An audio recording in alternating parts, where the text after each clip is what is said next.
This subject, wealth and income inequality, are the biggest moral crisis. I'd also say it's a spiritual crisis in America today, all around the world. This gap between the rich and everybody else is reaching critical proportions. And I think one of the biggest crises is the young people. Today's young unemployed become tomorrow's unemployable. They lose valuable jobs, training skills. So I'm going to show, since a picture's worth 1,000 words, I'll just show you some pictures about how rapidly this inequality, as well as opportunity inequality, is growing. So what's happening in America today, savers are losers. You know, most parents say to their kids, go to school and save money and work hard. But in 1970, when I graduated from school, $1 million at 15% interest earned me $150,000 a year. Now, you could live on $150,000 a year back then. But in 2016, due to this thing called quantitative easing, I call it the Greenspan put, it's $1 million at negative 5 basis points. It's going to cost you $1 million to save $1 million. That is how deteriorated our financial systems have become. And this is one of the causes between the gap between the rich and the poor. The other thing is that fewer and fewer families are receiving middle-class incomes. It's going down. Every time we shop at Walmart, we ship dollars and jobs over to China and Pakistan and all the other countries. That's capitalism. The other thing that's happening when people's incomes go down, they become dependent. Now, the US government tells us that poverty has been beaten in America. Well, maybe poverty has been beaten, but what has increased is the entitlement mentality. The attitude that the government and other people should take care of me. As I said, it's a moral crisis as well as a spiritual crisis. I learned in Sunday school, give and you shall receive. And too many people today think they should receive. This is the other crisis here, is Social Security. Being Japanese, the Japanese call it, Social Security.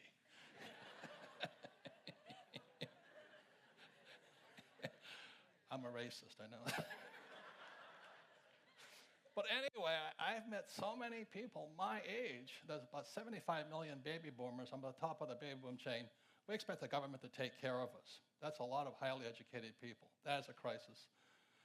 So in 2002, I published this book, Rich Dad's Prophecy. 14 years later, the prediction was that 2016, there'd be a global financial crash. We're in 2016. And here we are in 2016. You can see it coming. In the first 10 years of this century, we have had 3 major crashes. In 2000 was the dot-com crash, followed by the 2006 real estate subprime crash, and then 2008, the banking crash. The question is this next? This is the giant crash of 1929. And every time I listen to those guys on CNBC, I call it bubble vision, they keep talking about the giant crash of 1929. I tell you what, it doesn't even compare to this one coming, you know? So that's why I write and I speak, and I'm very concerned about our futures, our well-being, and the state of the economy. So I'm going to be talking today about why the rich are getting richer. Commercial message, my next book coming out. But I'll explain some of the tricks of the trade, why guys like me get richer and everybody else is not. And this is quite interesting. This is one of the reasons the rich are getting richer. These are the Bush tax cuts. The biggest tax cuts goes to the top 0.1%. Thank you, George. I appreciate that. You know, they have no morals, those guys, man, I tell you. But anyway, I'm the author of the book, Rich Dad, Poor Dad. Maybe I should see a show of hands. How many have read Rich Dad, Poor Dad? Oh, good, some of you have. Who has not yet read the book here? Oh, good, there's some customers out there. I'm happy to see that. You know, as I say to the press, I'm a best-selling author. I'm not a best-writing author. But anyway, so for those that have read the book, Rich Dad, Poor Dad, is the true story of my 2 dads. And the story begins when I was 9 years old, growing up in a little town, a little sugar plantation town called Hilo, Hawaii. And I raised my hand in the 4th grade, and I went to a very rich basically all-white school. And I said, Mrs. Gerald, when will I learn about money? And she says, money? Don't you know the love of money is the root of all evil? I said, not to me. But and she says, you're here to get a job. I said, no, I don't want a job. I just want to get rich. So she says, go ask your dad. So that's where Rich Dad, Poor Dad started. And my poor dad was the head of education for Hawaii, very smart man, PhD, went to Stanford, University of Chicago, Northwestern. And I went home and I asked Dad, I said, hey, Dad, when are we going to learn about money? And he says, never. I said, why not? So the government doesn't allow us to teach you that. I said, that's kind of interesting. So he said, if you want to get rich, go talk to your best friend's father. And he is an entrepreneur, and someday he'll be a very rich man. So that's how the story of Rich Dad, Poor Dad starts. When I was 9 years old, I went to my rich dad's office, being an entrepreneur, and he started teaching his son and me about why the rich get richer. And that's my financial education began. So I wrote this book. It came out in 1997. So far, it's sold about 41 million copies in 50 languages throughout the world. So I'll give a little bit of my background, I think. I don't do it for the applause. It's send the cash. But anyway. That's anyway, this is Hilo, Hawaii to New York City. I didn't do well in school. I was a straight C- student, but I did. And having the old man as the head of education wasn't easy, you know. So anyway, I got 2 congressional nominations, one to U.S. Naval Academy, Annapolis, Maryland, one to U.S. Merchant Marine Academy at Kings Point, New York. So I took New York because we're the highest paid graduates in the world. And this is me at Kings Point here. And our starting salaries for most of us was about $100,000 a year back in 1965. So that was pretty good back then. Not much today, but it's pretty good back then. And then when I graduated, I got a job as a 3rd officer on Standard Oil tankers sailing the world. And it was a great job, except for one thing. The Vietnam War was still on, and my moral conscience kind of got to me, and I said, maybe I should go fight a war. So I joined the Marine Corps. And I took a cut in pay from about $6,000 a month down to $200 a month as a Marine lieutenant. And it was a great decision. I went to flight school in Florida, Pensacola, and I was right up the street here at Camp Pendleton and straight to Vietnam. And it was really a great experience. Loved the Marine Corps, loved the guys I worked with. And it's a band of brothers, very spiritual organization. And when I came back, that's when my business career started. It's my first business, the surfer wallet business and all this. And everybody thinks, yeah, when you start getting successful, life's easy. Well, no, success is expensive. You know, I started selling these silly wallets, and all of a sudden they took off. And I spent more time raising capital to buy more inventory so I could sell more. But it was a great learning experience. I learned to make a lot of money selling wallets. But anyway, my life changed when I met this man here, Dr. R. Buckminster Fuller. This here is what Fuller is noted for. He's considered a futurist and a friendly genius. This is a geodesic dome, which was at the Montreal World's Fair in 1967. So in 1967, I hitchhiked from New York City all the way to Montreal to go see the dome, and it was a mind-blowing experience. I never thought I'd ever meet the great genius. You know, John Denver calls him the planet's friendly genius. So anyway, but in 1981, I had a chance to study with him up in Kirkwood, California, near Lake Tahoe for 5 days. And I made the mistake of sitting down well, he sat down next to me, really. And it was called the Future of Business Seminar. And he sits down next to me. He says, Robert, what is your life's purpose? What is your mission in life? I said, oh, to get rich. Wrong answer. He chewed me out. He says,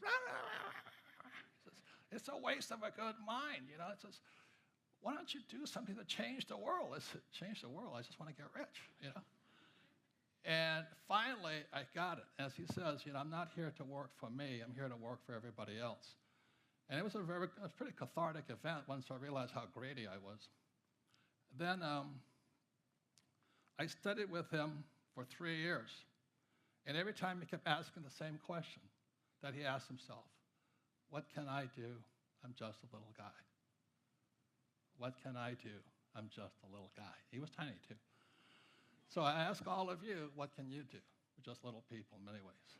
So I studied with him for 3 times, 81, 82, and 83.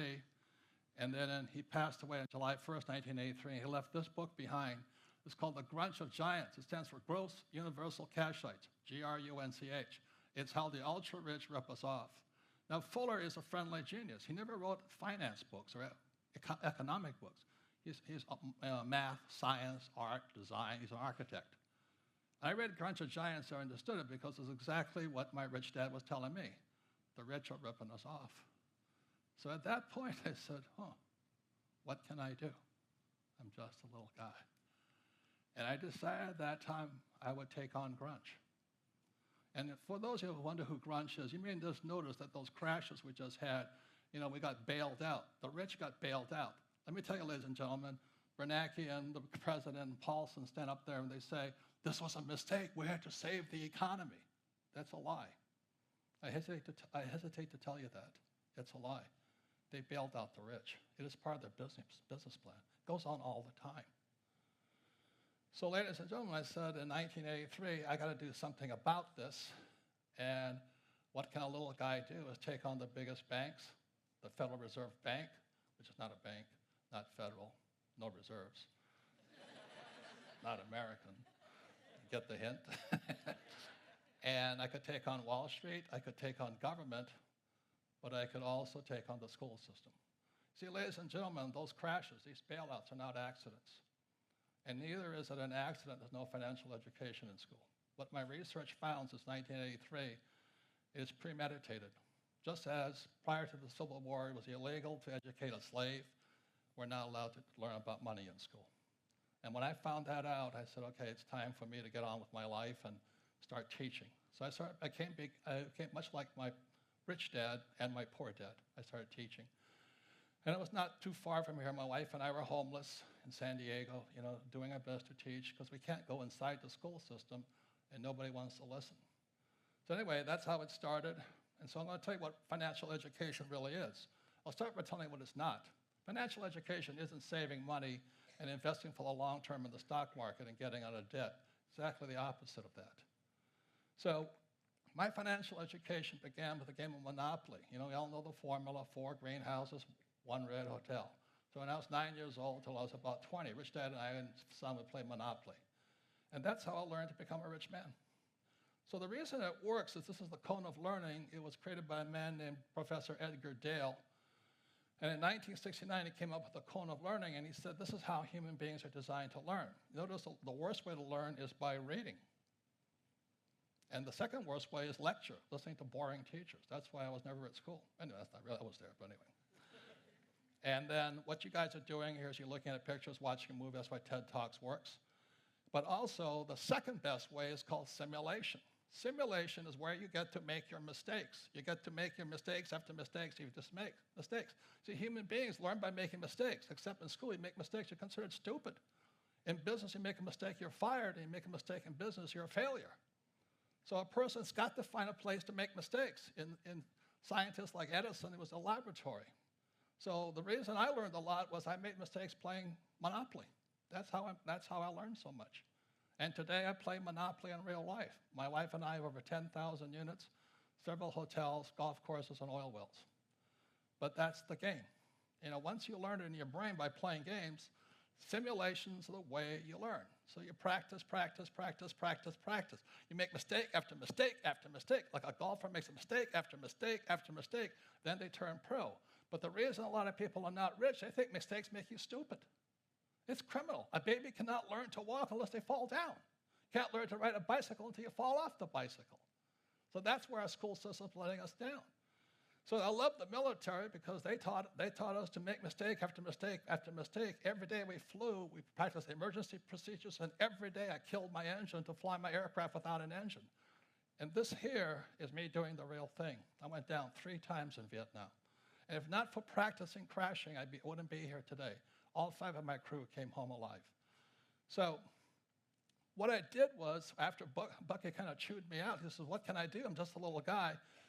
My wife and I created this board game called Cash Flow, but this is the key to the cash flow game here. This is called a financial statement. You add a financial statement to Monopoly, you have cash flow. This is financial literacy, how you understand numbers. So the beauty of the cash flow game is today we have thousands and thousands of cash flow clubs all over the world, people teaching people without having to go through school and getting into student loan debt. Now, you have to go to school to be a doctor, a lawyer, an engineer, but you don't have to go to school to be rich. So all over the world today, I did what Dr. Fuller asked. I started empowering people to learn. So all over the world today, every day in different languages, people are teaching people the same lessons my rich dad taught me. And this here's the financial statement: income, expense, asset, liability. The beauty of this here is this. This is your report card when you leave school. My banker has never asked me my grade point average or what school I went to. My banker wants to see my financial statement. And the reason most people can't get loans is they don't have a financial statement. They don't even know what it is when they leave school, even college graduates. The reason I can borrow hundreds of millions of dollars, I have a strong financial statement. It's financial literacy. And this here is very simply it's income, expense, asset, liabilities. Poor dad always said, go to school and get a high-paying job. The problem with education, they teach you to be employees. Rich dad taught me to be an entrepreneur, acquiring assets. 4 greenhouses, 1 red hotel. Assets are very simple. You can plant an apple seed, and an apple seed grows into a tree. You harvest the apples. You sell the apples. You reinvest your profits, and you keep building an orchard. That's how you get rich. Or a friend of mine, when he was in high school, his grandma gave him some chickens. Those chickens laid eggs. He sold the eggs and reinvested it. And when he was 45, I think he sold his business. He was selling 10 million eggs a day to Costco and Walmart. You don't have to be a rocket scientist to build assets. Just buy a couple of chickens, okay? It's kind of funny, really. So the power of words, financial literacy begins with words because words affect your brain. As my poor dad always said, I can't afford it. In Sunday school I learned the word becomes flesh. Every time you say you can't afford it, you say, I'm poor, I'm a loser, I can't do something, I'm helpless. The government should take care of me. It's disgusting. Rich dad taught me, how can I afford it? So when I had no money, my wife and I just kept saying, well, how can I afford it? And pretty soon your mind opens up, and that's when intelligence comes in. The most important words in money are basic. There's only 4: assets, liabilities, cash flow. That's it. That's where financial literacy starts. Assets, liabilities, and cash flow. You understand those 4 words, basically, then you can build your vocabulary. Money has a language, but it's not taught in school. It's taught job security versus be an entrepreneur. Look for job security instead of go for financial freedom. It's somebody should take care of you instead I'm going to take care of other people. As an entrepreneur, I have thousands of employees. That's my job. To create other jobs, give them a safe life. So number 1 is assets. Number 2 is liabilities, cash flow. These are liabilities. The reason the poor and middle class grow poor is because they think their house is an asset. If you read Rich Dad, Poor Dad, I said several things. Savers are losers, and your house is not an asset. This came out in 1997 and 2007. The subprime market crashed, and tens of millions of people throughout the world found out their house was a liability. Look, if you use the wrong word to describe the wrong issue, you will always be stupid and broke. So don't call a liability an asset. And that's why so many people are broke. They're using the wrong words. The words become flesh. Financial literacy. Change your words, change your life. Never say I can't afford it. Ask yourself, how can I afford it? Work to acquire assets, not liabilities. That, ladies and gentlemen, we have thousands of cash flow clubs around the world. People are teaching people. You don't have to go to school to learn to be rich. So the thing is Bucky Fuller challenged me. What can I do? I'm just a little guy. I stopped making wallets and I started making cents. My wife and I created this cash flow board game. It's played throughout the world today. Every day, tens of thousands of people are teaching themselves. That's how you change the world. But we change your words, you change your life. So the best news is words are free. It doesn't take millions of dollars to change the world. Just change your words. Thank you very much.